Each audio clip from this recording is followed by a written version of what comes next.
Hello students, today we will start chapter number 10, Reaching the Age of Adolescence.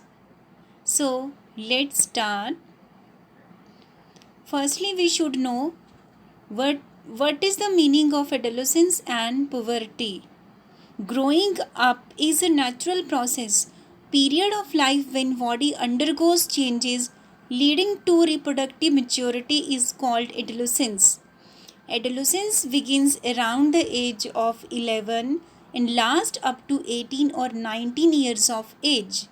Since this period covers the teens, means 13 to 18 or 19 years of age, adolescent is also called teenager. In girls, adolescence may begin a year or 2 years earlier than in boys. Next, the question comes in mind, what is the meaning of puberty? So students, let's start. Human body undergoes several changes during adolescence.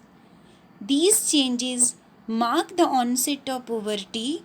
The most important change which mark puberty is that boys and girls become capable of reproduction. Puberty ends when an adolescent reaches reproductive maturity. So students, मुझे लगता है now you can understand what is the meaning of adolescence and puberty. So changes at puberty. अब सब बच्चों के मन में आ रहा होगा कि हमारी बॉडी में क्या क्या चेंजेस आते हैं जब हम एडोलेसेंस होते हैं या we will reach the age of puberty. These changes are number 1 increase in height, number 2 change in shape means body shape, number 3 voice change, number 4 increased activity of sweat and the sebaceous glands, development of the 6 organs, reaching mental intellectual and emotional maturity. इसका मतलब है इस as के दौरान जितनी भी growth हमारे body के अंदर होनी है वो ग्रोथ रैपिडली हो जाती है. इसके बाद आता है हमारा how is the sex of baby determine. एक जो बेबी जन्म लेता है वो एक लड़का होगा या लड़की होगी, इसके बारे में हम जानेंगे कि उसका सेक्स डिटर्मिनेशन कैसे होता है. So students, let's start. Inside the fertilized egg or zygote is the instruction for determining the sex of baby. Instruction is present in thread-like structure called chromosomes in the fertilized egg. All human beings have 23 pairs of chromosomes in the nuclei of their cells. True chromosomes out of these are the 6 chromosomes named X and Y. A female has 2 chromosomes, 2 X chromosomes, while a male has 1 X and 1 Y chromosome. When a sperm containing X chromosome fertilizes the egg, the zygote would have 2 X chromosomes and develop into a female child. If the sperm contributes a Y chromosome to the egg at fertilization, the zygote would develop into 2 male child. अब मैं आपको बताती हूँ एक बार फिर से, आप इस फिगर को देखिए. अ मेल पर्सन के अंदर X और Y दोनों ही क्रोमोसोम होते हैं, जबकि एक फीमेल के अंदर X क्रोमोसोम है.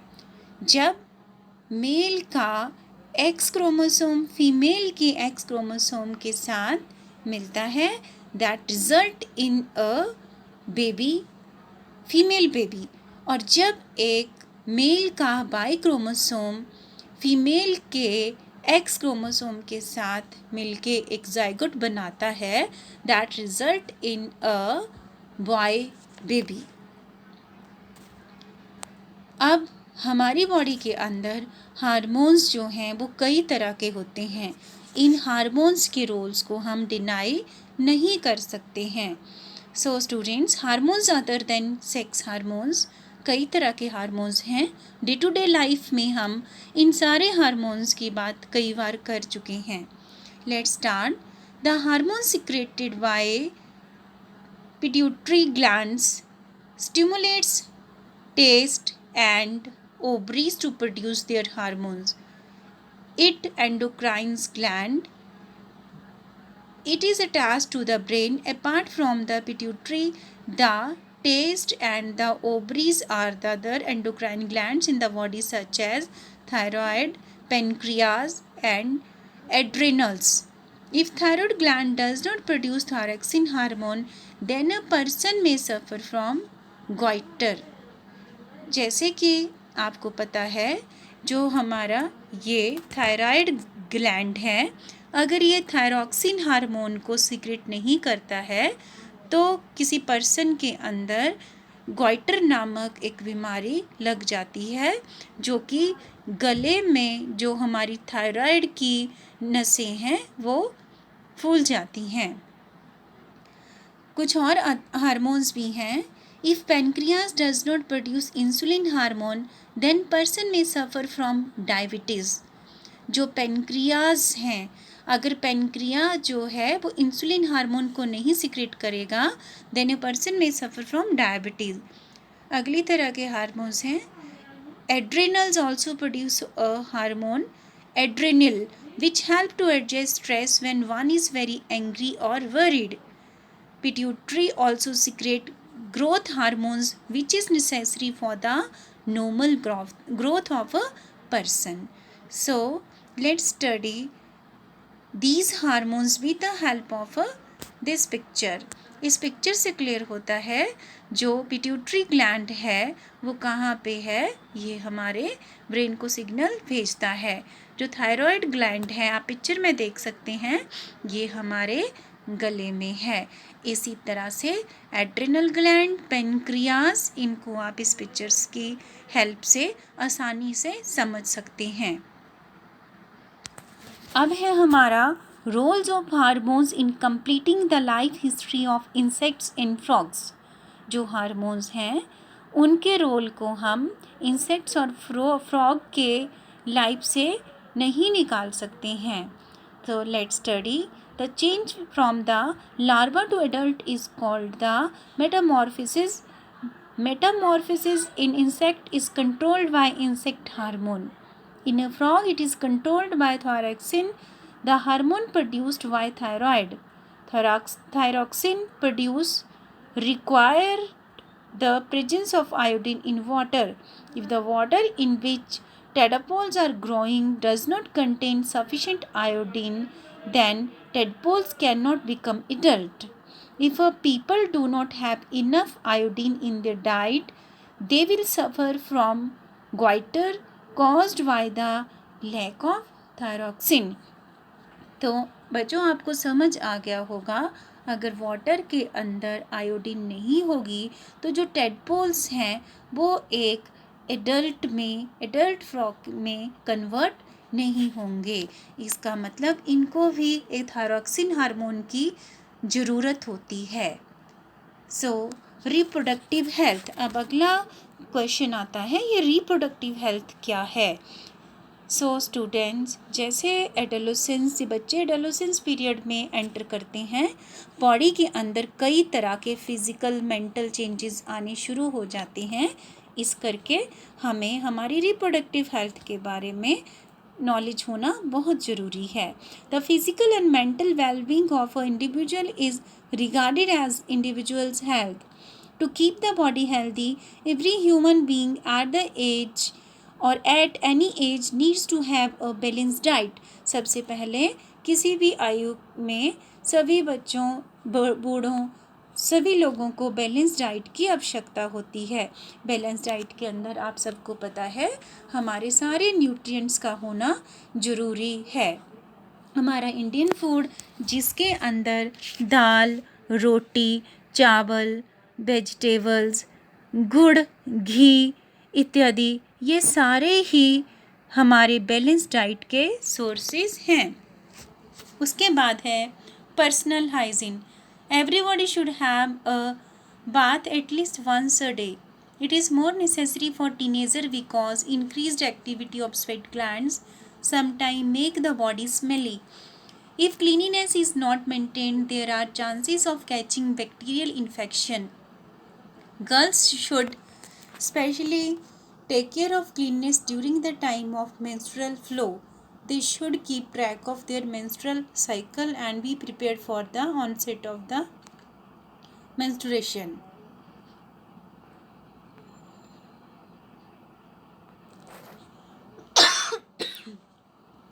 After that, physical exercises.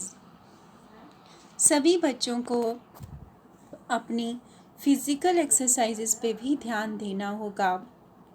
Physical exercise करते समय आपको ध्यान रखना है कि ओपन ईयर में अगर आप एक्सरसाइजेज करेंगे then it is more beneficial.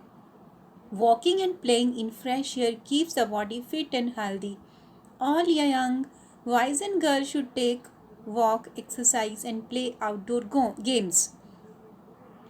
After that, say no to drugs. बहुत सारे बच्चे जो हैं वो एडोलेसेंस एज में ड्रग्स के एडिक्ट हो जाते हैं. So I want to tell you why we should say no to drugs. Adolescence is a period of much activity in body and mind, which is a normal part of growing up. So do not feel confused or insecure. If anybody suggests you that you will get relief if you take some drugs, just say no unless prescribed by your doctor. If you take them once, you feel like taking them again and again. They are harmful for body in long run. They are very health hazards for health and happiness also. जब भी कोई बच्चा ये drugs लेने का आदी हो जाता है, ह्यूमन बॉडी बार बार ड्रग्स लेने के लिए उसको उकसाती है, जो कि हमारे सोशल, इमोशनल और फिज़िकल हेल्थ के लिए नुकसानदायक है. सो स्टूडेंट्स, आप लोगों ने अच्छी तरह से इस लेसन को अंडरस्टैंड किया होगा कि एडोलेसेंस पीरियड क्या है, पुबर्टी क्या है, हमारे बॉडी के अंदर पाए जाने वाले हार्मोन्स क्या हैं, उनका रोल क्या है, हमें हेल्दी रहने के लिए क्या करना चाहिए. So students, at last I would like to say thank you